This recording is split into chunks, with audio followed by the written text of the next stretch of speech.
Ազգային ժողովի մեծարգո նախագահություն, հարգելի գործընկերներ, քննարկվում է նույնականացման քարտերի վերաբերյալ օրենսդրական փաթեթը, որպեսզի վերադառնանք քննարկման դաշտ եւ ըստ էության անդրադառնանք այն նախաձեռնությանը եւ մտահոգությանը, որն առաջացրել է նման փոփոխության անհրաժեշտությունը։ Այո, մենք այն քաղաքական ուժն ենք, որը կողմ է սահմանադրական փոփոխություններին, քարոզելու է այո,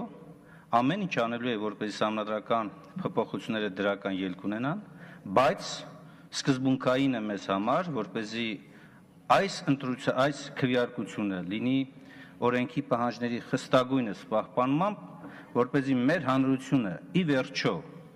քվեարկելով այո, նաև հավատա վստահի քվեարկության արդյունքներին։ Ահա թե ինչու մեզ համար սկզբունքային նշանակություն ունի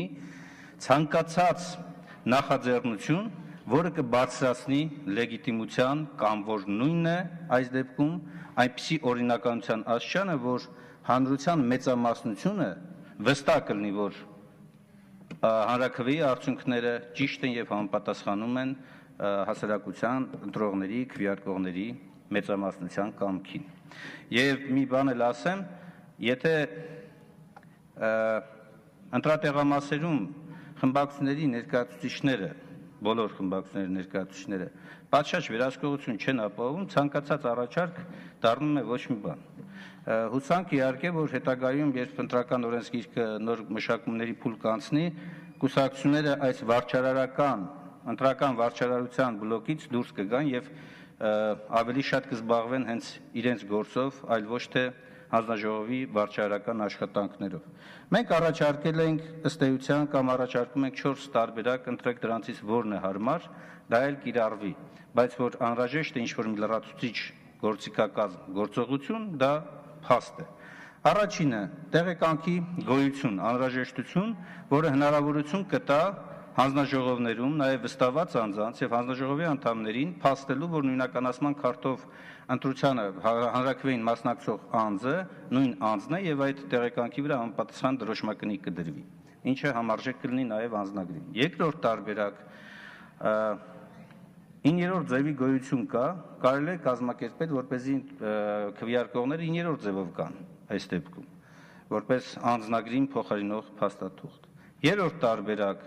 բոլոր նույնականացման քարտ ունեցողների տվյալները փոխանցվեն հանձնաժողովներին տվյալ տեղամասի եւ նաեւ հրապարակվի եւ դա հնարավորություն կտա հանձնաժողովներում պատշաճ վերահսկողություն իրականացնել։ Չորրորդ տարբերակ մատերի թանակոտում է ի վերջո։ Հատկապես այս վերջին տարբերակի վրա ուզում եմ երկու տրամաբանական շղթա կառուցել։ Տեսեք,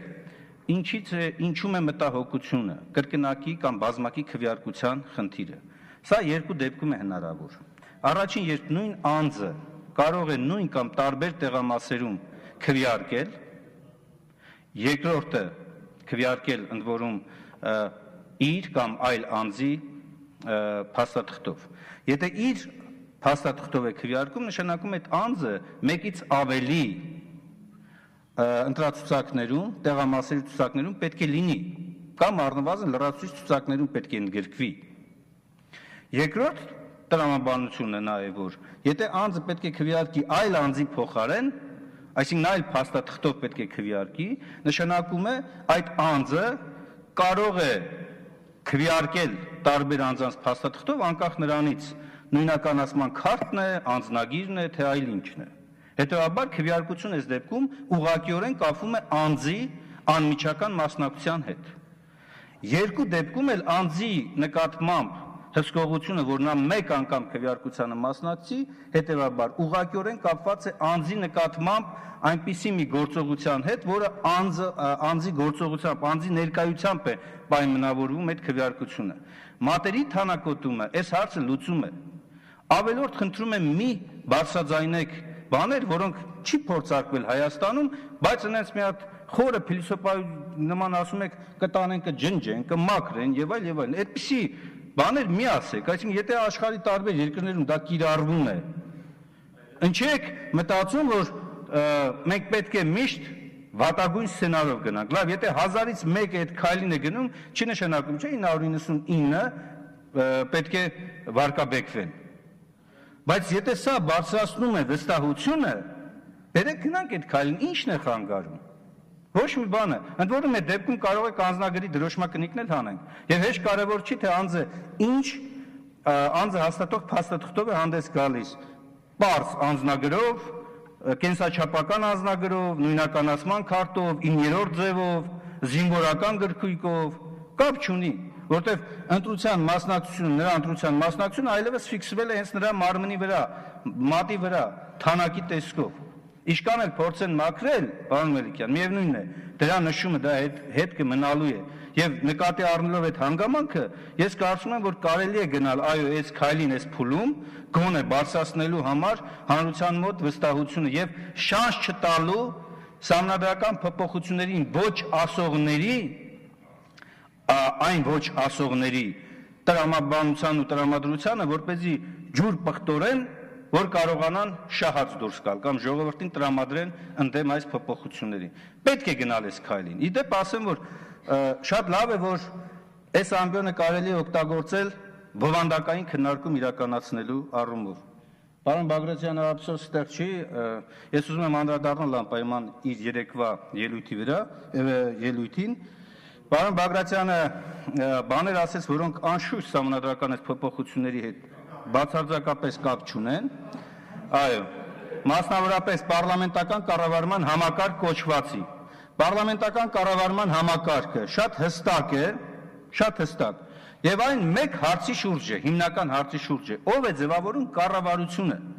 Նախագահականի ժամանակ այդ իրավունքը վերապահվում է նախագահին, անկախ ազգային ժողովից, երկրորդ, կիսանախագահականի ժամանակ նախագահն է հաշվի առնելով ազգային ժողովում տեղերի հարաբերակցությունը այն ինչ այսօր մենք ունենք Հայաստանում, պարլամենտականի ժամանակ ամբողջությամբ պարլամենտն է ձևավորում։ Մնացած ամեն ինչը, ինչ որ ասվում է ենթաօրենսդրական ակտերի հետ կապված կամ այլ բնույթի հարցերի հետ կապված, կառավարման համակարգի հետ կապ չունի։ Ես շատ ուրախ կլինեմ եւ հիմա հայտարարում եմ ցանկացած բովանդակային ոչ ասողի հետ հրապարակային բանավեճի, հեռուստատեսությամբ, ուղիղ եթերով, մամուլի ակումբներում պատրաստ եմ։ Եվ անկեղծորեն պետք է ասեմ, որ իմ ունեցած ինֆորմացիայով մասնագիտական հանձնաժողովի հետ, պարոն Բագրատյան, դուք մի քանի անգամ, մեկ թե երկու անգամ քննարկում ունեցել եք եւ ձեր առաջարկությունները ներկայացրել եք։ Ձեր առաջարկություններից մի քանիսն էլ իրացվել է։ Ընդ որում այդ առաջարկությունները նաև շատերն են արել, ներառյալ մենք ենք արել,